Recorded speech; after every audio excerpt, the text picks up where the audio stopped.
সাগর নদী আর পাহাড় বনে পাখিদের গুনগুন গুঞ্জরণে। সাগর নদী আর পাহাড় বনে পাখিদের গুনগুন গুঞ্জরণে। ভেসে আসে ওই সুমধুর তান, চারিদিকে শোনো আল্লাহর জয়গান। السلام عليكم ورحمة الله وبركاته. الحمد لله العلام الملك القدوس السلام ذو الجلال والإكرام والطول والإنعام. وأشهد أن لا إله إلا الله وحده لا شريك له يعلم خفي الصوت ولطيف الكلام ويرى ما بداخل العروق وبواطن العظام. وأشهد أن سيدنا ونبينا محمدًا عبد الله ورسوله بدر التمام ومسك الختام وخير الأنام ومصباح الظلام. صلى الله تعالى عليه وعلى آله وصحبه أهل الصلاة والصيام والقربات والقيام والتابعين ومن تبعهم بإحسان أزكى تحية وأعطر سلام إلى يوم الخلد والمقام. أما بعد فأعوذ بالله من الشيطان الرجيم. بسم الله الرحمن الرحيم. وهو الذي سخر البحر لتأكلوا منه لحما طريا وتستخرجوا منه حلية تلبسونها وترى الفلك مواخر فيه ولتبتغوا من فضله ولعلكم تشكرون. আল্লাহ তাআলা ইরশাদ করেন, আর তিনি আল্লাহ যিনি সমুদ্রকে আয়ত্তাধীন করেছেন, নিয়োজিত করেছেন, যাতে করে তা হতে তোমরা তাজা টাটকা গোশত খাও এবং সমুদ্র থেকে তোমরা অলঙ্কারাদি তোমরা আহরণ করো, যা তোমরা পরিধান করো। আর আপনি দেখতে পাবেন সামুদ্রিক বাহনগুলো, নৌকাগুলো সমুদ্রকে চিরে এর ভিতর দিয়ে চলছে, আর যাতে করে তোমরা তাতে আল্লাহর ফদল, অনুগ্রহ তালাশ করো, আর যাতে তোমরা শুকরিয়া আদায় করো। আজকের এই মাহফিলে উপস্থিত প্রাণপ্রিয় আমার দিনদার ইমানদার ভাইয়েরা, সূরাতুন নাহলের একটি মাত্র আয়াত, 14 নম্বর আয়াত তিলাওয়াত করে এর সরল বাংলা অনুবাদ উপস্থাপন করেছি। এই একটি আয়াতের আলোকে আল্লাহ তাআলার অন্যতম একটি নিদর্শন সমুদ্র সম্পর্কে, দরিয়া সম্পর্কে আমরা আলোচনা উপস্থাপন করব ইনশাআল্লাহ। সম্মানিত ভাইয়েরা, টানা ভারী বর্ষণের কারণে ভারত থেকে ধেয়ে আসা আকস্মিক বন্যার কারণে বাংলাদেশের ফেনী, নোয়াখালী, লক্ষ্মীপুর, কুমিল্লা, চট্টগ্রাম, হবিগঞ্জ, মৌলভীবাজার সহ দেশের পূর্বাঞ্চলের প্রায় 12টি জেলায় স্মরণকালের ভয়াবহ বন্যা দেখা দিয়েছে এবং এই খবর আমাদের সকলের জানা আছে। বর্তমান কত ভয়াবহ বন্যা দেশে চলছে। এসব এলাকার বাড়িঘর, রাস্তাঘাট, শিক্ষা প্রতিষ্ঠান সহ সব কিছু বন্যার পানিতে তলিয়ে গিয়েছে। পানিবন্দী হয়ে পড়েছে প্রায় 1.5 কোটি মানুষ। মাছের ঘের, জমির ফসল, তরিতরকারি, ফলের বাগান পানিতে তলিয়ে গেছে। অসংখ্য গবাদি পশু, হাঁস, মুরগি বন্যার পানিতে ভেসে যাচ্ছে। গৃহপালিত পশু পাখি রাখার জায়গা এখন পাওয়া যাচ্ছে না। কিছু কিছু এলাকায় মানুষের ঘরের ছাদ এবং টিনের চাল ছুঁয়েছে বন্যার পানি। এমন পরিস্থিতিতে মানবেতর জীবনযাপন করছে লাখ কোটি মানুষ, আমার আপনার বাংলাদেশি ভাইরা। এমন পরিস্থিতিতে আমরা জান্নাতি একটি পরিবেশে দ্বীনের আলোচনা করছি এবং বন্যার্ত, ক্ষতিগ্রস্ত, বিপদগ্রস্ত ভাইদেরকে আমরা স্মরণ করছি। আল্লাহর নিকট আমরা দোয়া করছি আল্লাহ তাআলা যেন এই বন্যাকে বাংলাদেশ থেকে মুক্ত করেন এবং আসমানের এই আপদকে আল্লাহ তাআলা যেন আসমানে উঠিয়ে নেন, জমিনের বিপদকে যেন আল্লাহ তাআলা জমিনে দাফন করেন এবং আমাদের প্রতিবেশী যে বন্ধু রয়েছে, বন্ধু নামের চরম শত্রু যারা যখন পানির প্রয়োজন তখন অনা পানিতে যখন আমাদের জমিগুলো শুকিয়ে যায় তখন তারা পানি দেয় না, রাস্তাগুলো বন্ধ করে দেয়।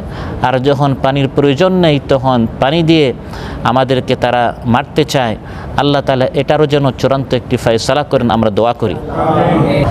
সম্মানিত ভাইরা, আল্লাহ তাআলার কুদরতের, ক্ষমতার, শক্তির গুরুত্বপূর্ণ একটি নিদর্শন হচ্ছে সমুদ্র। অত্যন্ত শক্তিশালী একটি মাখলুক, অত্যন্ত শক্তিশালী আল্লাহর একটি সৃষ্টি। সমুদ্রকে আরবিতে বলা হয় বাহর। আমরা আলোচ্যায় আল্লাহ তাআলা ইরশাদ করেন, ওয়া হুয়াল্লাযী সাখারাল বাহরা। আল্লাহ তাআলা সমুদ্রকে নিয়োজিত করে দিয়েছেন, আমাদের আয়ত্তাধীন করে দিয়েছেন। যদি আল্লাহ তাআলা এটাকে আমাদের কন্ট্রোলে না আনতেন, আল্লাহর নির্দেশে সমুদ্রের পানির এক ধাক্কায় পৃথিবীর মানচিত্র চেঞ্জ হয়ে যায়।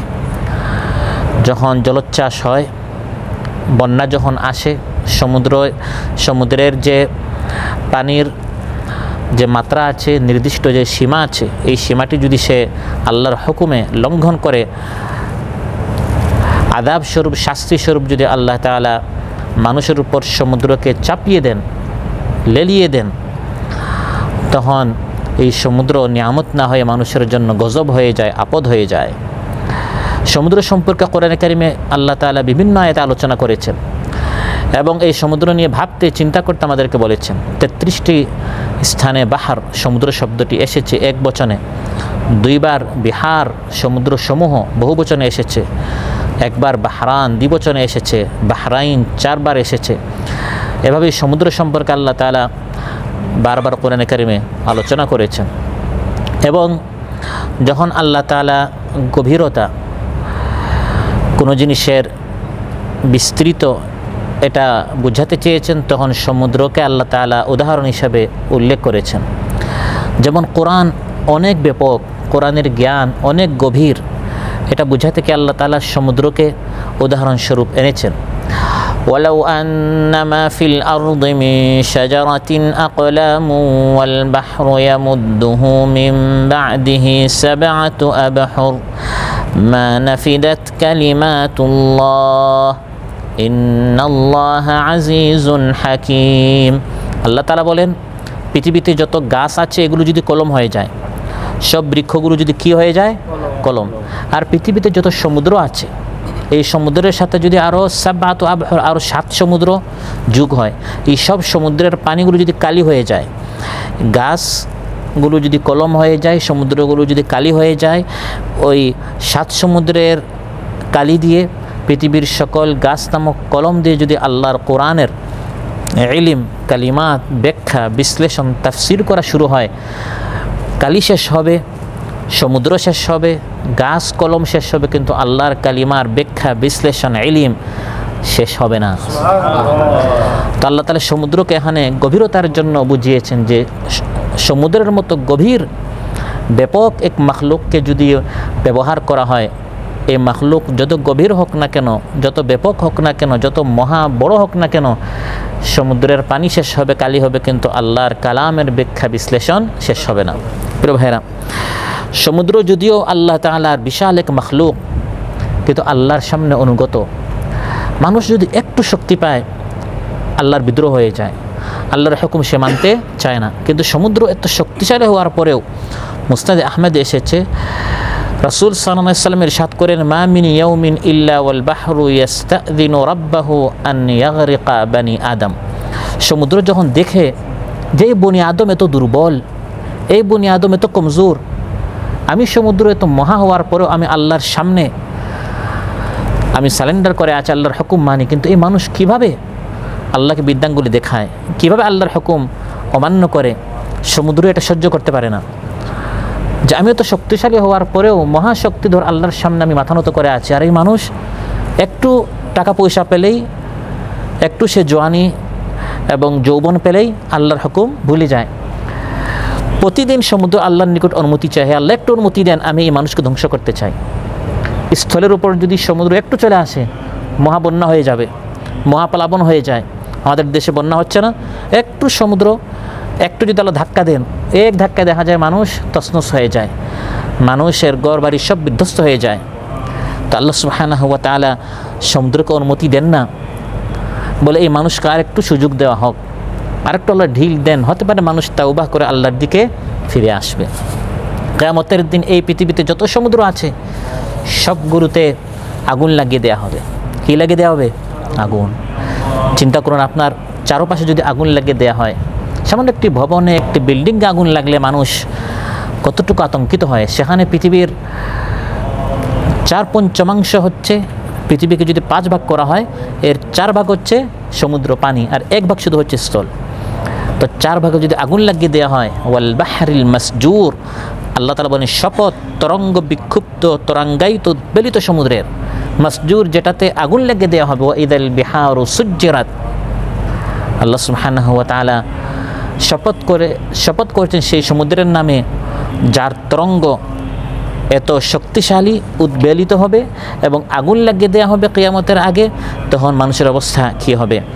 এই সমুদ্র এত শক্তিশালী হওয়া সত্ত্বেও আলোচ্যাত আল্লাহ তাআলা ইরশাদ করেন, এই সমুদ্রকে হে মানুষ আমি তোমার অনুগত করে দিয়েছি। সুবহানাল্লাহ। এগুলো চিন্তার বিষয়, ফিকরের বিষয়। আল্লাহ তাআলা তার নিয়ামত সমূহ সম্পর্কে কোরআনে অনেক আলোচনা করেছেন। আসমান, জমিন, পাহাড়, পর্বত, নদ, নদী, এগুলো সব আল্লাহর দিয়ে নিয়ামত। এই নিয়ামতগুলোর অন্যতম একটি হচ্ছে সমুদ্র। আল্লাহ তাআলা বলেন, এই সমুদ্রকে হে মানুষ আমি তোমাদের জন্য নিয়োজিত করে দিয়েছি। এই সমুদ্রের মধ্যে অনেক খনি রয়েছে, অনেক সম্পদ রয়েছে, অনেক আজীব ধরনের মাখলুকাত আছে। এই স্থলে যত মাখলুক আছে এর সমান এইরকমই মাখলুক সমুদ্রে আছে। স্থলে যেমন হাতি আছে, সমুদ্র কি আছে? হাতি আছে। স্থলে যেমন বাঘ আছে, সেখানেও বাঘ আছে। এখানে যেমন সাপ বিচ্ছু আছে, ওখানেও সাপ বিচ্ছু আছে। স্থলের যত মাখলুক আছে, সৃষ্টি আছে, এর সাদৃশ রেখে সমুদ্রে আল্লাহ তাআলা মাখলুকাত সৃষ্টি করেছেন। সুবহানাল্লাহ। আল্লাহুল্লাযী সাখখারা লাকুমুল বাহরা লিতাজরিয়াল ফুলকু ফীহি বিআমরিহি ওয়া লিতাবতাগু মিন ফাদলিহি ওয়া লাআল্লাকুম তাশকুরুন ওয়া সাখখারা লাকুম মা ফিস সামাওয়াতি ওয়া মা ফিল আরদি জামিআন মিনহু ইন্না ফী যালিকা লাআয়াতিন লিকাওমিন ইয়াতাফাক্কারুন। আল্লাহ তাআলা বলেন, আল্লাহ তাআলা তোমাদের জন্য সমুদ্রের মধ্যে, আল্লাহ তাআলা তোমাদের জন্য এই সমুদ্রকে তোমাদের অধীনে করে দিয়েছেন, যাতে করে এই সমুদ্রের উপর দিয়ে তোমরা বিভিন্ন নৌকা দিয়ে তোমরা সফর করো। সুবহানাল্লাহ। আর যাতে করে এখানে তোমরা রিজিক তালাশ করো। শুধু সমুদ্র নয়, সাখখারা লাকুম মা ফিস সামাওয়াতি ওয়া মা ফিল আরদ, আসমান ও জমিনে যা কিছু আছে হে মানুষ, এই সব কিছু আল্লাহ তাআলা তোমাদের জন্য সৃষ্টি করেছেন। মানুষ যদি আল্লাহর অনুগত হয়, আল্লাহর হুকুম মেনে চলে, এগুলো সব নিয়ামত। সূর্যের আলো, সূর্যের কিরণ নিয়ামত, চাঁদের আলো নিয়ামত, সমুদ্রের পানিও নিয়ামত, সমুদ্রের মাছও নিয়ামত। এগুলি সব মানুষের জন্য আল্লাহ নিয়ামত হিসেবে সৃষ্টি করেছেন। কিন্তু যখনই মানুষ আল্লাহর বাধ্য হয়ে যায়, আল্লাহ সমুদ্রকে লেলিয়ে দেন, যাও বন্যা আকারে মানুষকে ধ্বংস করো। আল্লাহ চান না ধ্বংস করতে, আল্লাহ চান নিয়ামত হিসাবে এটাকে মানুষ যেন এই নিয়ামত দ্বারা ধন্য হয়। এই নিয়ামত পেয়ে মানুষ যেন আল্লাহর শুকরিয়া আদায় করে। আল্লাহ তাআলা হচ্ছেন গফুরুর রাহিম, আল্লাহ ক্ষমা করেন, ঢিল দেন, সুযোগ দেন, অবকাশ দেন। এবং এই পৃথিবীতে পানির ব্যবস্থা করতে গিয়ে আল্লাহ শুধু সমুদ্রের ব্যবস্থা করেন নাই, সমুদ্রের পাশাপাশি আল্লাহ তাআলা নদ নদীরও ব্যবস্থা করেছেন। সমুদ্রের যে পানি, এটি হচ্ছে লুনা পানি, লবণাক্ত পানি। কোরআনের মধ্যে আল্লাহ তাআলা ইরশাদ করেন, হে মানুষ আমি তোমাদের জন্য লুনা পানির ব্যবস্থা করেছি, সমুদ্রের ব্যবস্থা করেছি, মিষ্টি পানি, সুস্বাদু পানি, নদ নদীর পানিরও ব্যবস্থা করে দিয়ে সব আয়োজন হে মানুষ তোমার জন্য করেছি। وسخر لكم الفلك لتجري في البحر بأمره وسخر لكم الأنهار। এবং এই দুই দরিয়া, একটি হচ্ছে সমুদ্র নামক দরিয়া, একটি হচ্ছে নদী নামক দরিয়া। একটি হচ্ছে লবণাক্ত পানি, একটি হচ্ছে সুমিষ্ট পানি। এই দুইটার মাঝখানে আল্লাহ তাআলা একটি আড়াল সৃষ্টি করেছেন। এটা হচ্ছে অদৃশ্য আড়াল। দুই পানি একসাথে চলে, মাঝখানে আল্লাহ কোনো দেয়াল সৃষ্টি করেন নাই, কিন্তু অদৃশ্য একটি শক্তি, একটি অন্তরায় আল্লাহ মাঝখানে তৈরি করে দিয়েছেন। আম্মান জাআলাল আরদা ক্বারারান ওয়া জাআলা খিলালাহা আনহারান ওয়া জাআলা লাহা রাওয়াসিয়া ওয়া জাআলা বাইনাল বাহরাইনি হাজিজা আইলাহুম মা'আল্লাহ বাল আকসারুহুম লা ইয়া'লামুন। আল্লাহ তাআলা বলেন, আল্লাহর সাথে অন্য কোনো ইলাহ আছে, মাবুদ আছে? এগুলো সব শুধু আল্লাহই করেছেন। আল্লাহ তাআলা তোমাদের জন্য জমিনকে স্থির করেছেন এবং এই জমিনের ফাঁকে ফাঁকে আল্লাহ নদ নদীর ব্যবস্থা করেছেন। মিষ্টি পানিটি আল্লাহ তাআলা স্থলের ভিতরে ভিতরে ব্যবস্থা করে দিয়েছেন। আর লবণাক্ত পানি যেটা সমুদ্র, এটাকে আল্লাহ তাআলা আলাদা করে রেখেছেন, কারণ এর শক্তি বেশি। আর যেখানে এই নদী আর সমুদ্র এর পানি দুইটা মিলিত হয়েছে, আল্লাহ বলেন ওয়াজআলা বাইনাল বাহরাইনি হাজিজা, এই লবণাক্ত আর মিষ্টি পানির মাঝখানে আল্লাহ একটি অন্তরায় সৃষ্টি করেছেন। মারাজাল বাহরাইনি ইয়ালতাকিয়ান বাইনাহুমা বারযাখুল লা ইয়াবগিয়ান ফাবিআইয়ি আলাই রাব্বিকুমা তুকাযযিবান। আল্লাহ তাআলা বলেন মারাজাল বাহরাইনি ইয়ালতাকিয়ান, দুটি দরিয়া মিলিত হয়, এই পানি আর ওই পানি, লবণাক্ত পানি আর মিষ্টি পানি দুইটা মিলিত হয় কিন্তু একাকার হয় না। কারণ বাইনাহুমা বারযাখুন লা ইয়াবগিয়ান, দুইটির মাঝখানে একটি অন্তরায় আছে। লা ইয়াবগিয়ান, কোনো পানি তার সীমা অতিক্রম করে না। সুবহানাল্লাহ, আল্লাহর হুকুম মানছে। সেই আল্লাহ তাআলা আমাকে আপনাকে হুকুম করছেন হাইয়া আলাস সালাহ, আসো নামাজের দিকে, কিন্তু আমরা আল্লাহর হুকুম আমরা অতিক্রম করে নামাজে আসি না। নিষিদ্ধ জিনিস আমরা দেখে ফেলি, শুনে ফেলি, ধরে ফেলি। আর সমুদ্র এবং নদীর মতো শক্তিশালী মাখলুক, আল্লাহ বলেন তারা আমার কেমন অনুগত বান্দা, বাইনাহুমা বারযাখুন লা ইয়াবগিয়ান, তাদেরকে আমি নিষেধ করে দিয়েছি, হে সমুদ্র, হে লবণাক্ত পানি, এটি তোমার সীমা, আর হে মিষ্টি পানি নদী, এটি তোমার সীমা। একসাথে চলবে কিন্তু একজন আরেকজনের সীমা অতিক্রম করবে না। আর আমরা জায়গা জমিন, দোকানঘাট, এগুলোর ব্যবসা যারা করেন, বা আমরা যখন কিনতে যাই দেখা যায় একজন আরেকজনের জমি আমরা কী করে ফেলি, দখল করে ফেলি। সমুদ্র নদীর জায়গা দখল করে না, নদী সমুদ্রের জায়গা দখল করে না, একজন আরেকজনের জায়গা দখল করে না। দেখো বান্দারা, আল্লাহ তাআলা কোরআনের মধ্যে বলছেন দেখো আমার এই সৃষ্টি কত সুন্দর। ওয়ামা ইয়াস্তাউল বাহরানি হাযা আযবুন ফুরাতুন সাইগুন শারাবুহু ওয়া হাযা মিলহুন উজাজ, দুটি সমুদ্র সমান হতে পারে না, একটির পানি হচ্ছে সুমিষ্ট আর একটির পানি হচ্ছে লবণাক্ত। এই সমুদ্রকে আল্লাহ তাআলা সৃষ্টি করেছেন অনেক শক্তিশালী, আবার অত্যন্ত অন্ধকার। সমুদ্রের গভীরতা যত বাড়ে তত বেশি অন্ধকার বাড়ে। এগুলো কোরআনের মধ্যে আল্লাহ আলোচনা করেছেন যাতে করে মানুষ ভাবে, একটু টাকা পয়সার মালিক হলে মানুষ কীভাবে তার রবকে ভুলে যায়। একটু ওই সমুদ্রের নিচে যান, একা একই দেখি, কোনো মেশিন ছাড়া, কোনো যন্ত্র ছাড়া, কোনো বন্ধুবান্ধব ছাড়া একা এক সেখানে যান, কার শক্তি কত বেশি, কার পাওয়ার কত বেশি, তখন বোঝা যাবে। আল্লাহ তাআলা তার সৃষ্টির শক্তি বয়ান করে কোরআনের মধ্যে আল্লাহ বোঝাতে চান যে এই সৃষ্টিগুলোকে, এই সমুদ্রকে যদি আল্লাহ এত ভয়ঙ্কর করে থাকেন তাহলে আল্লাহ তাআলা কত মহান, কত শক্তিশালী।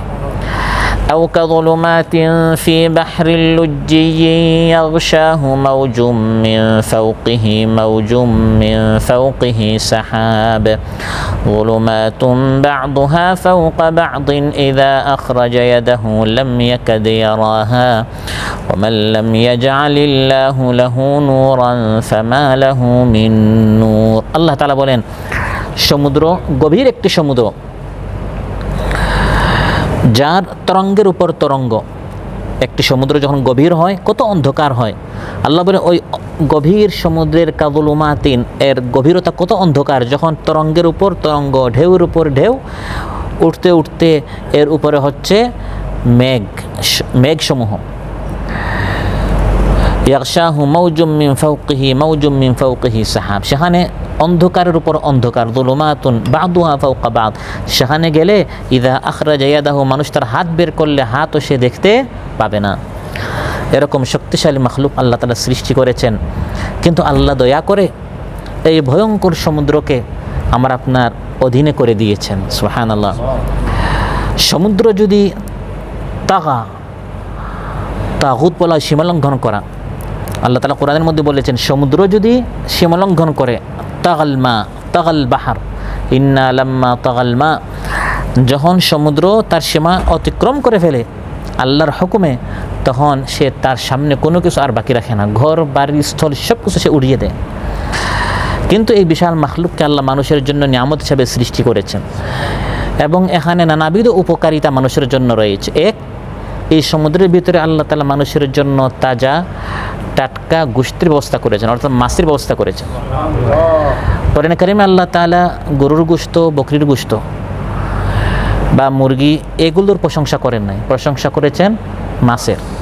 এজন্য বর্তমান মেডিকেল সায়েন্সও বলে মানুষের জন্য সবচেয়ে উপকারী খাবার হচ্ছে মাছ। সুবহানাল্লাহ। কোরআনের মধ্যে আল্লাহ তাআলা মাছের প্রশংসা করেছেন। এই সমুদ্রের ব্যবস্থা হে মানুষ আমি তোমাদের জন্য এজন্য করে দিয়েছি। এর অনেক উপকারিতার মধ্যে প্রথম একটি উপকারিতা হচ্ছে এই সমুদ্র থেকে আমি তোমাদের জন্য টাটকা তাজা গোশতের ব্যবস্থা করি। সুবহানাল্লাহ। মাছটি হচ্ছে এমন একটি প্রাণী, একমাত্র প্রাণী যেটা মারা গেলেও মানুষের জন্য কি হালাল। হুয়া তুহুরু মাউহু আল হিল্লু মাইতাতু। রাসূল সাল্লাল্লাহু আলাইহি ওয়াসাল্লাম ইরশাদ করেন সমুদ্রের পানি হচ্ছে পাক। যদি না পাক হতো তাহলে মানুষের জন্য কষ্ট হইতো। শরীরে লাগলেও যদি নাপাক হয়ে যেত, কাপড়ে লাগলেও যদি নাপাক হয়ে যেত, মানুষের চলতে কষ্ট হতো। আল্লাহ যদি এই বিধানটা করে ফেলতেন যে যাও সমুদ্রের সব পানি নাপাক, তখন আমাদের জন্য সহজ হতো না, কষ্ট হইতো। রাসূল সাল্লাল্লাহু আলাইহি ওয়াসাল্লাম ইরশাদ করেন আত-তুহুরু মাউহু, সমুদ্রের সব পানি পবিত্র। আল হিল্লু মাইতাতুহু, সমুদ্রের মৃতকে আল্লাহ তাআলা হালাল করে দিয়েছে।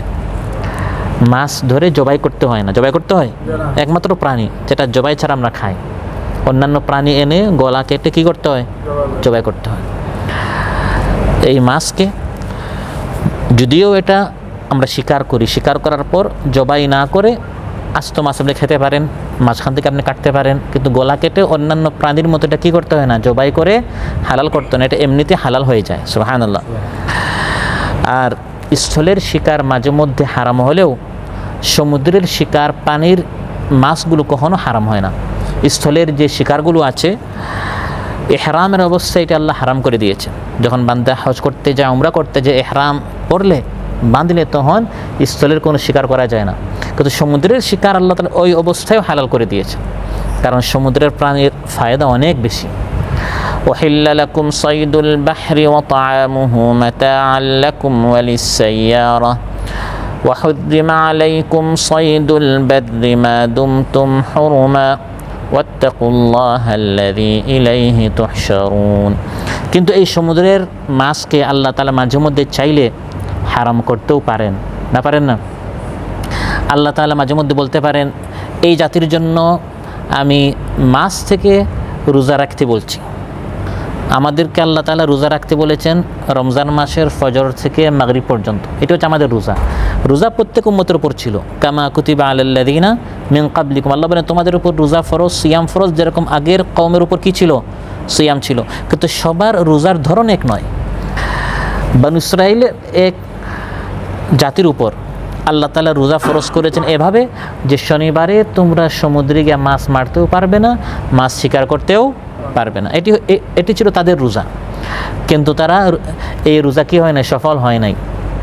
আমরা আলহামদুলিল্লাহ মুসলমানেরা আমাদের সামনে যত সুস্বাদু খাবার আসুক না কেন, রমজান মাস ছাড়া পুরা বছর খাবার নেই। রমজান মাসে বিরিয়ানি আসে, রমজান মাসে মজার খাবার আছে, তারপরেও আমরা রোজা রাখি কি না?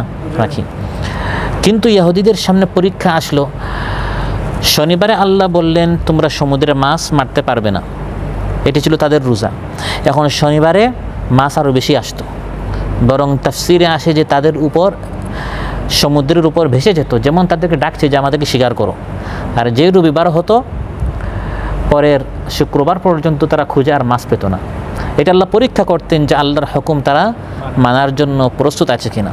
এখন তারা কি করলো, বুদ্ধি করে শুক্রবারেই তারা জালগুলো ফেলে দিত, যাতে করে শনিবারে মাছগুলো জালে আটকা পড়ে আর রবিবারে তারা ঘরে আনতো। যখন তাদের নবী তাদেরকে নিষেধ করলেন যে তোমরা তো মাছ শিকার করে ফেলছো, তারা বলছে কই, আমরা তো শনিবারে সমুদ্রেই গেলাম না, আমরা তো আমাদের বাড়িতে বসা, ঘরে বসা, আমরা সমুদ্রে যাচ্ছি রবিবারে, মাছগুলো আমরা ঘরে আনছি রবিবারে। এগুলো হচ্ছে বর্তমান যেরকম অনেকে ঘুষকে বানাচ্ছে বকশিস, সুদকে বানাচ্ছে ব্যাংকিং ইন্টারেস্ট, বলে না, নাম চেঞ্জ করে করে হারাম জিনিসকে হালাল বানাচ্ছে। আল্লাহর উদ্দেশ্য হচ্ছে সমুদ্রের মাছ শনিবারে হাত দেওয়া যাবে না। আপনি যদি শনিবারে জাল ফেলে মাছকে আটকে ফেলেন, এখন রবিবারে আনেন বা শনিবারে আনেন বা নাই আনেন, আপনি তো শনিবারে তাকে আটকে, মাছ শিকার অর্থ হচ্ছে আপনার কন্ট্রোলে আনা। সমুদ্রে যখন সে ছিল সে আপনার কন্ট্রোলে না, এখন জালে যখন আটকে ফেললেন আপনি তো শিকারই করে ফেললেন। তো তারা যখন পরীক্ষায় ব্যর্থ হলো, আল্লাহ সুবহানাহু ওয়া তাআলা বললেন কুনু কিরাদাতান খাসিইন, লাঞ্ছিত অপমানিত তোমরা বানর হও। আল্লাহর হুকুমের সাথে যারা চতুরতা করে কিয়ামত পর্যন্ত আল্লাহ তাদেরকে শিক্ষা হিসাবে সবার জন্য রেখে দিলেন। যারা আল্লাহর হুকুম লঙ্ঘন করে, চালাকি চতুরতা করে, আল্লাহ তাদেরকে বানর বানান, আল্লাহ তাদেরকে শুকর বানান, নাউযুবিল্লাহ। সম্মানিত ভাইরা, এই সমুদ্রের আরেকটি ফায়দা, একটি ফায়দা হচ্ছে খাবারের জন্য, সমুদ্রের দ্বিতীয় ফায়দা হচ্ছে অলংকারের জন্য। ওয়াতাস্তাখরিজু মিনহু হিলিয়াতান তালবাসুনাহা, আল্লাহ তাআলা বলেন এই সমুদ্র থেকে তোমরা হীরা, মণি, মুক্তা ইত্যাদি দামি দামি অনেক পাথর, অনেক দামি দামি অলংকার বের করো, যা তোমরা পরিধান করো। সুবহানাল্লাহ। নারীরা পরিধান করে শোভা সৌন্দর্যের জন্য। আল্লাহ তাআলা এই সমুদ্রের মধ্যে আল-লু'লু'ইল মাকনুন, সুরক্ষিত, লুকায়িত, সংরক্ষিত মণিমুক্তা আল্লাহ ব্যবস্থা করে দিয়েছেন। সুবহানাল্লাহ। ইয়াখরুজু মিনহুমাল লু'লু'উ ওয়াল মারজান ফাবিআইয়ি আলা'i রাব্বিকুমা তুকাযযিবান। আল্লাহ বলেন এই সমুদ্র থেকে, এই নদী থেকে আল-লু'লু'উ ওয়াল মারজান, কত দামি দামি হীরা, মণি, মুক্তা, প্রবাল ইত্যাদি তোমরা বের করো। তাহলে হে মানুষ আর জিন্নাত, তোমার রবের কোন নিয়ামতকে তুমি অস্বীকার করো? এগুলি সব আল্লাহ তাআলা তোমাকে দিয়েছেন, তুমি তো ফরিয়াদও করো না, হে আল্লাহ আমাকে মাছ দাও, হে আল্লাহ সমুদ্র দাও, সমুদ্রের মধ্যে মণিমুক্তা দাও। এগুলো আমরা দোয়া করেছি। দোয়া ছাড়া, প্রার্থনা ছাড়া অমূল্য নিয়ামত সমূহ আল্লাহ তাআলা মানুষের জন্য ব্যবস্থা করেছেন। আল্লাহ তাআলা বলেন সমুদ্রের আরেকটি বড় উপকারিতা হচ্ছে এই সমুদ্রের মাধ্যমে তোমরা সফর করো, এক প্রান্ত থেকে আরেক প্রান্ত মানুষ এই নৌকার মাধ্যমে কি করে? সফর করে। আল্লাহ বলেন এই সমুদ্রের দিকে তাকিয়ে দেখো, সমুদ্রের বুক চিরে, সমুদ্রকে ভেদ করে নৌকা কিভাবে চলাচল করে। আল্লাহ মানুষকে তো সম্মানিত করেছেন। মানুষ আকাশ পথেও উড়ে, মানুষ জলপথে মানুষ চলে, সমুদ্রের পথে, আবার মানুষ স্থল পথেও চলে। সুবহানাল্লাহ। পাখি জলপথে সে চলতে পারে, তার জন্য শুধু হচ্ছে আকাশপথ, পাখির জন্য শুধু কি? আকাশপথ। মাছ আকাশপথে উঠতে পারে, তার জন্য হচ্ছে শুধু জলপথ। আর এই স্থলের যত প্রাণী আছে তাদের জন্য শুধু হচ্ছে এই স্থলপথ, এখানে তারা চলবে।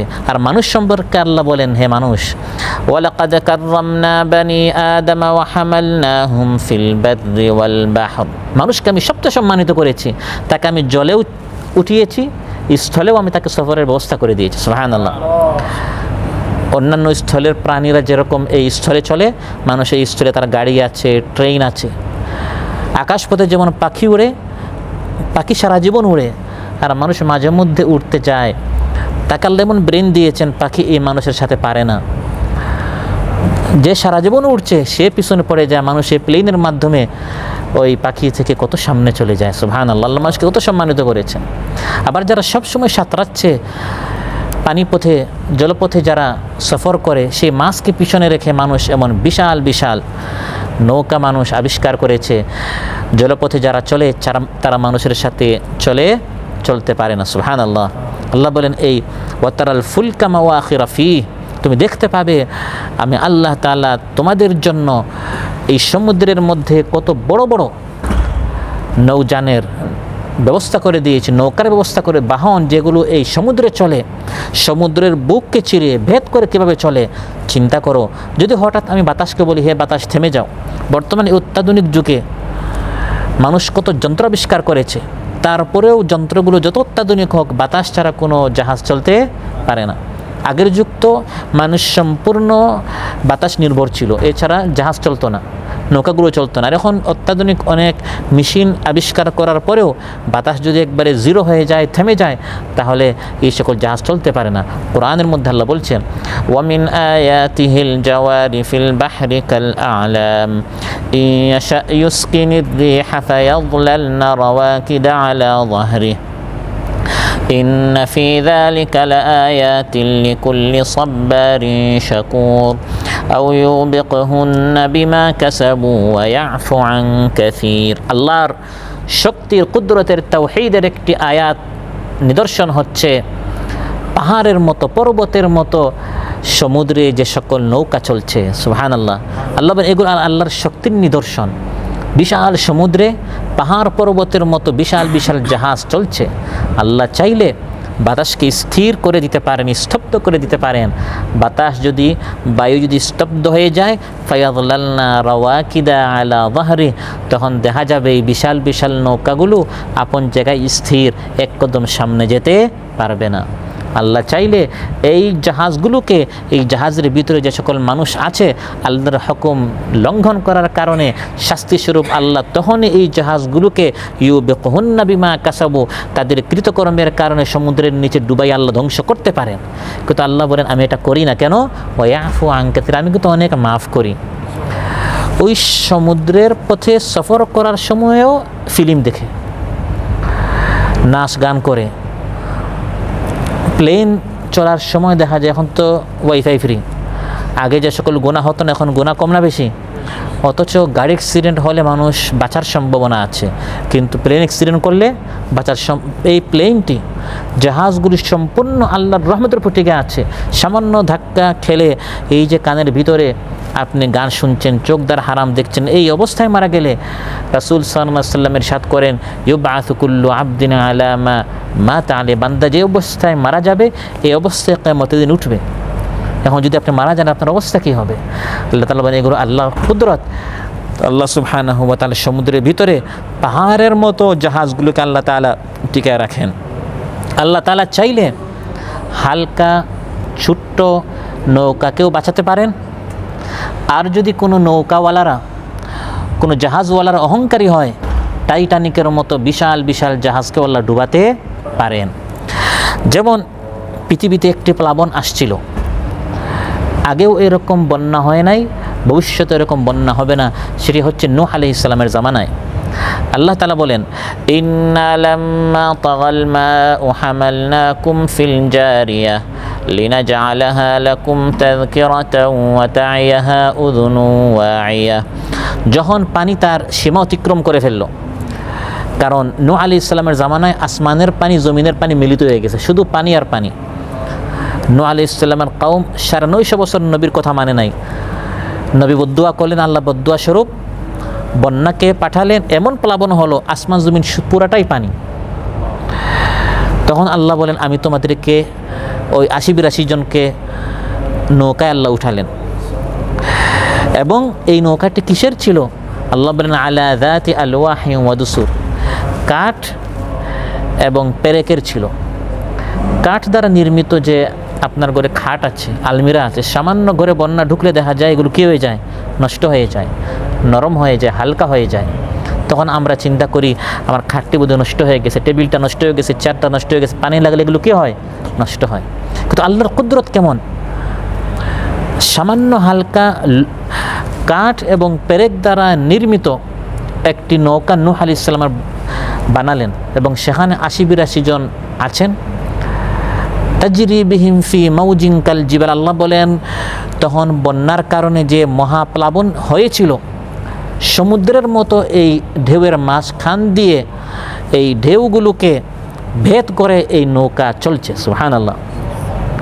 সামান্য আপনার ঘরে যদি পানি ঢুকে বন্যার কারণে, বা পানি লাগে আপনার কোনো কাঠ বা পেরেক দ্বারা নির্মিত কোনো জিনিস, তখন এটা কী হয়ে যায়? নষ্ট হয়ে যায়। কিন্তু সেটা নষ্ট হওয়া তো দূরের কথা, সেটা ইমানদারদেরকে বাঁচানোর একটি মাধ্যম হয়েছিল। সুবহানাল্লাহ। আর টাইটানিক, যে আমেরিকান বিজ্ঞানী এটা আবিষ্কার করেছিল, অত্যন্ত শক্তিশালী লোহা দ্বারা, পেরেক দ্বারা এবং কাঠ দ্বারা নয়, শক্তিশালী লোহা দ্বারা, এবং এখানে কয়েক মাস মানুষ থাকতে পারবে। এই ধরনের রান্নাঘর থেকে শুরু করে, বাথরুম থেকে শুরু করে, বেডরুম থেকে শুরু করে সব কিছুর ভিতরে ছিল।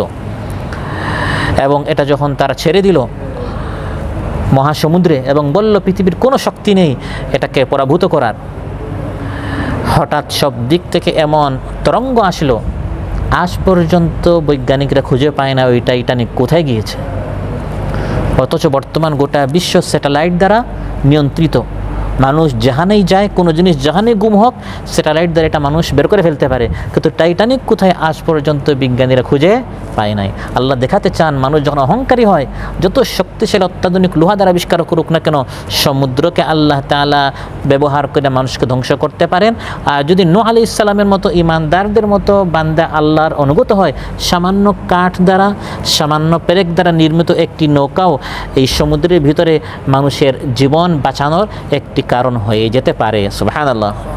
আল্লাহ তাআলা বলেন এই সমুদ্রের আরেকটি ফায়দা হচ্ছে ওয়ালিতাবতাগু মিন ফাদলি, এই সমুদ্রের মধ্যে আল্লাহ মানুষের কত রিজকের ব্যবস্থা করে দিয়েছেন। কত মানুষ তার পেট পালছে, তার স্ত্রী সন্তান, তার সংসার চলছে এই সমুদ্র এবং নদ নদীর পানি দ্বারা। মাছ শিকার করে, মাছ বিক্রি করে, যে মাছ শিকার করে তারও রিজক চলছে। আর ওই মার্কেটে যে মাছ বিক্রি করছে, লাইনে কেউ এই মাছগুলো মার্কেটে নিয়ে যাচ্ছে, গাড়ির ড্রাইভার আছে, গাড়ির মালিক আছে, আবার মূল যে মাছের দোকান আছে, মাছের মার্কেট আছে, এই সমুদ্রকেন্দ্রিক কত মানুষের রিজক আল্লাহর ব্যবস্থা করে দিলেন। সুবহানাল্লাহ। পণ্যদ্রব্য আমদানি রফতানি বর্তমানে অত্যাধুনিক যুগেও সবচেয়ে বেশি হয় সামুদ্রিক পথে। এখন কত গাড়ি আবিষ্কার হয়ে গেছে, প্লেন আবিষ্কার হয়েছে, এরপরেও ওয়ালিতাবতাগু মিন ফাদলি, মানুষের রিজকের অধিকাংশ ক্ষেত্র হচ্ছে ওই সমুদ্র কেন্দ্রিক আল্লাহ তাআলা এখনও রেখেছেন। সুবহানাল্লাহ। এবং মানুষের রিজকের জন্য এই সমুদ্রের ভিতরে কত ধরনের চিকিৎসা রয়েছে, ঔষধের ব্যবস্থার ভিতরে যে সকল প্রাণী আছে, এগুলো থেকে মেডিকেল সায়েন্স কত ধরনের চিকিৎসার ব্যবস্থা করছে। আমরা যে পানি পান করছি, এই পানির উৎপত্তি হচ্ছে সমুদ্র থেকে, বাষ্প আকারে সেটা উপরে যায়, মেঘমালা থেকে পানি হয়ে আমাদের নিকট আসে। তাহলে ওয়ালিতাবতাগু মিন ফাদলি, আল্লাহর একটি রিজক পানি, এর মূল হচ্ছে এই সমুদ্র থেকে আমাদের নিকট সুস্বাদু পানি হিসাবে আল্লাহ তাআলা এর ব্যবস্থা করেছেন। সুবহানাল্লাহ। এভাবে আমাদের জানা অজানা ওয়ালিতাবতাগু মিন ফাদলি, আল্লাহ অনেক রিজক, অনেক উপকারিতা, অনেক ফায়দা এই সমুদ্রের মধ্যে আমাদের জন্য রেখেছেন। সুবহানাল্লাহ। আল্লাহ বলেন ওয়ায়ালামু মা ফিল বাররি ওয়াল বাহরি, আল্লাহ জানেন স্থলে এবং সমুদ্রে কি আছে, তোমাদের জন্য অনেক ফায়দা আছে। বর্তমান বিজ্ঞানের কারণে তোমরা কিছু কিছু জানো, সব হে বান্দার এখনও জানো না। যত চিন্তা করবে তত জানবে এই সমুদ্রের ভিতরে তোমাদের জন্য কত ফায়দা, আমি কত উপকারিতা আমি রেখেছি। মূল হচ্ছে ওয়ালা আল্লাকুম তাশকুরুন, এই নিয়ামতগুলো গ্রহণ করে করে আমার শুকরিয়া আদায় করো। সুবহানাল্লাহ।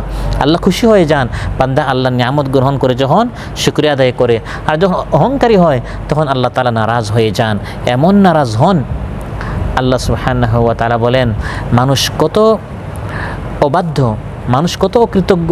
এই মানুষ যখন সমুদ্রে যায় আর সব দিক থেকে যখন পানি তাকে ঘিরে ফেলে, তরঙ্গের উপর তরঙ্গ, ঢেউয়ের উপর ঢেউ যখন দ্বারা সে পরিবেষ্টিত হয়ে যায়, তখন সবাই কি বলে, হে আল্লাহ বাঁচাও, হে আল্লাহ বাঁচাও। যারা বিধর্মী তারা পর্যন্ত বলে উপরওয়ালাকে বলে, তখন নিজেদের সব মূর্তির কথা কি করে ফেলে, ভুলে যায়। আলাম তারা আন্নাল ফুলকা তাজরি ফিল বাহরি বিনি'মাতিল্লাহি লিয়ুরিয়াকুম মিন আয়াতিহি ইন্না ফি যালিকা লাআয়াতিন লিকুল্লি সাব্বারিন শাকুর। আল্লাহ বলেন তুমি একটু নৌকার দিকে তাকাও, আল্লাহ বলেন তুমি একটু তাকাও, যেটি আল্লাহর নির্দেশে চলে। বিনি'মাতিল্লাহি, এটা আল্লাহর একটি নিয়ামত, আল্লাহ তোমাদেরকে তার কিছু নিদর্শন দেখাতে চান। وَإِذَا غَشِيَهُم مَّوْجٌ كَالظُّلَلِ دَعَوُا اللَّهَ مُخْلِصِينَ لَهُ الدِّينَ, যখন সব দিক থেকে পানির ঢেউ তরঙ্গ মানুষকে ঘিরে ফেলে, তখন ইখলাসের সাথে সবাই আল্লাহকে ডাকে। কিসের সাথে? এখন কিন্তু নামাজ কেউ পরে আল্লাহর জন্য, আর হতে পারে কেউ দেখানোর জন্য। তখন কেউ আর কাউকে দেখানোর জন্য আল্লাহকে ডাকে না, কারণ সবাই বাঁচাও বাঁচাও মন দিয়ে আল্লাহকে ডাকে। তখন আরেকজনকে দেখায় আমার ফায়দা কী? তখন শুধু নিজের জানকে, হে আল্লাহ আমি শুধু তোমাকে ডাকছি, আমাকে বাঁচাও। আল্লাহ বলেন এই সমুদ্রে যখন পেঁচে পড়ে তখন সবাই আমাকে ডাকে। ফালাম্মা নাজ্জাহুম ইলাল বাররি ফামিনহুম মুকতাসিদ, যখন আমি দোয়া কবুল করে বান্দাকে বাঁচিয়ে ফেলি, স্থলে যখন নিরাপদে সে পৌঁছে যায় তখন সে আমাকে ভুলে যায়। মুকতাসিদ, এখন হিসাব করে আমাকে সময় দেয়। এখন নামাজ পড়ার সময় নাই, কোরআন পড়ার সময় নাই, আমার হুকুম মানার সময় নাই, আর ওই সমুদ্রে বসে বসে ওয়াদা করে চলে গেল শুধু বাঁচাও, দেখবে আমি কত নেককার হয়ে যাই। এগুলো মানুষের খাসলত কিনা? কি হচ্ছে মানুষের অভ্যাস, মানুষের খাসলত। এই সমুদ্র থেকে আল্লাহ বাঁচিয়েছেন। আল্লাহ বলেন শুধু আমি সমুদ্রে আছি, স্থলেকে আমি নাই। স্থলেকে আল্লাহ তাআলা নেই, স্থলের মধ্যে আল্লাহ আছেন। আফা আমিনতুম আন ইয়াখসিফা বিকুম জানিবাল বাররি, হে মানুষ তুমি কি নিজেকে নিরাপদ মনে করে এখন তুমি যে স্থলে আছো, ঘর বাড়িতে আছো, ওই ঘর বাড়ি শুদ্ধ আল্লাহ তোমাকে নিচে দোষে দিতে পারেন। শুধু জলে সমুদ্রের সব দিকে ঢেউ আসলে মরবে আর ঘরে খুব নিরাপদ, এটা তোমাকে কে বললো? হঠাৎ আগুন লেগে যেতে পারে, হঠাৎ ভূমিকম্প হয়ে যেতে পারে, ভূমিধস হতে পারে। কারুন তো ফিরআউনের মতো পানিতে ধ্বংস হয় নাই, সে ধ্বংস হয়েছে স্থলে। কারুনকে আল্লাহ তাআলা তার ঘর বাড়ি সহ মাটির নিচে, তার যে ভূমিধস হয়েছে এটা কোথায়? স্থলে। স্থলের মধ্যে আল্লাহ পাকড়াও করতে পারেন। ওই সমুদ্রে যেরকম আমাকে ডেকেছিলে, স্থলেও যদি আমাকে ডাকতে তাহলে কতই না ভালো হতো। কিন্তু দেখা যায় শুধু বিপদে পড়লে, মৃত্যুকে সচক্ষে দেখলে তখন মানুষ আল্লাহকে ডাকে, আর সুখের সময় মানুষ আল্লাহকে ভুলে যায়। প্রিয় ভাইয়েরা, এই সমুদ্রের মধ্যে নিশ্চিত মৃত্যুর মধ্য দিয়ে আল্লাহ মানুষকে বাঁচাতে পারেন, আবার নিশ্চিত বেঁচে যাবে এর মধ্য দিয়ে আল্লাহ মানুষকে ধ্বংস করতে পারেন। যেমন মূসা আলাইহিস সালাম, ফিরআউন সব দিকে গোয়েন্দা লাগিয়েছিল, বনী ইসরাইলের কোনো সন্তান হওয়া মাত্রই তাকে জবাই করতে হবে, পুত্র সন্তান হলেই জবাই করতে হবে। তার নিকট সব রিপোর্ট ছিল, নাম সহ, কোন মায়ের সন্তান কখন হবে, দিন তারিখ সহ তার কাছে সব রিপোর্ট আছে। যখনই 8 মাস 9 মাসের সময় হয়ে যায়, তখন ওই জবাইকারীরা বাসায় গিয়ে নক করত। তখন একটা মায়ের অবস্থা কেমন, সন্তান প্রসব হয়ে যাবে, এই দিনগুলোতে বারবার ফিরআউনের গোয়েন্দারা দরজায় নক করতো, হয়ে গেছে না এখনও হয় নাই। যেদিন বলতো হয়ে গেছে, এই দিন কী করে ফেলতো? জবাই করে ফেলতো। উম্মে মূসার অবস্থা তখন কেমন? আল্লাহ বলেন, তখন আমি মূসা আলাইহিস সালামের মায়ের অন্তরে কথা ঢেলে দিলাম, হে মূসার মা, কোনো চিন্তা করিও না, সুবহানাল্লাহ, তুমি নিশ্চিন্তে তাকে আরদিহি, দুধ পান করাও। আর বেশি ভয় করলে আলকিহি ফিল ইয়ামি, তোমার পাশে যে পানি আছে, দরিয়া সমুদ্র আছে, সেখানে ফেলে দাও। সমুদ্রেতে ফেললে আমরা বলি মারা যাবে, আল্লাহ বলেন বাঁচবে। ওয়ালা তাখাফি ওয়ালা তাহজানি, চিন্তাও করিও না, ফিকিরও করিও না, আমি তাকে তোমার নিকট নিরাপদ ফিরাবো।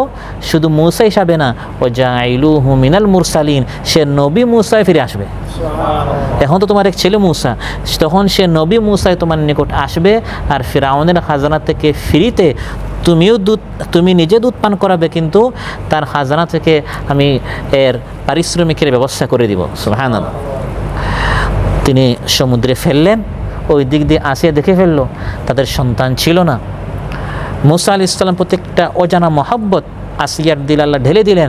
আসিয়া নিয়ে গেল ফিরআউনের পারমিশনে, উম্মে মূসাকে আনা হলো, এবং তাদের যতদিন মূসা আলাইহিস সালাম তাদের পক্ষ থেকে দুধ পান করবেন, ততদিন পর্যন্ত তার জন্য একটি পারিশ্রমিকের ব্যবস্থা করে দেওয়া হলো। সুবহানাল্লাহ। তাহলে সমুদ্রে ফেলে, বাহ্যিকভাবে সমুদ্রে ফেললেই সন্তানটি মারা যেত, কিন্তু আল্লাহ তাআলা বাঁচার ব্যবস্থা করে দিলেন। আর অন্যদিকে ফিরআউন যখন সে যাচ্ছে সমুদ্রের দিকে এবং 12টি রাস্তা হয়ে গেল, ফাআওহাইনা ইলা মূসা আন ইদরিব বিআসাকাল বাহর, বনী ইসরাইল দেখলো যে সামনে সমুদ্র, পিছনে ফিরআউন। আল্লাহ বললেন মূসা আলাইহিস সালামকে, হে মূসা, সমুদ্রে কি করো? আঘাত করো। এই সমুদ্রে ভাবতে আল্লাহ আমাদেরকে বলেছেন, সমুদ্রে লাঠি দ্বারা আঘাত করো। লাঠি দ্বারা সমুদ্রে আঘাত করলে সমুদ্রে কি হবে? আপনি কি আঘাত করে দেখেন কি হয়? কিছু হওয়ার নয়, কিন্তু আল্লাহ করে ফেলতে পারেন। অসম্ভবকে আল্লাহ সম্ভব করে ফেলতে পারেন। আল্লাহ আমাদেরকে এগুলো কোরআনের মধ্যে বলেছেন, এটা কোনো জাদু নয়, ম্যাজিক নয়, কিন্তু আল্লাহ করতে পারেন। তিনি যখন এই সমুদ্রের উপর আঘাত করলেন, সমুদ্রের মধ্যে স্থল হয়ে গেল। সুবহানাল্লাহ। তাও একটি নয়, 12টি রাস্তা হয়ে গেল। আল্লাহ বলেন, ওয়াতরুকিল বাহরা রাহওয়া ইন্নাহুম জুনদুম মুগরাকুন, হে মূসা, এই রাস্তাগুলো দিয়ে তুমি এবং বনী ইসরাইল চলে যাও, সমুদ্রকে স্থির রাখো। এই সমুদ্রের মধ্যে এই পিছনের ফিরআউনের বাহিনী নিমজ্জিত হবে, ডুবে মারা যাবে। সুবহানাল্লাহ।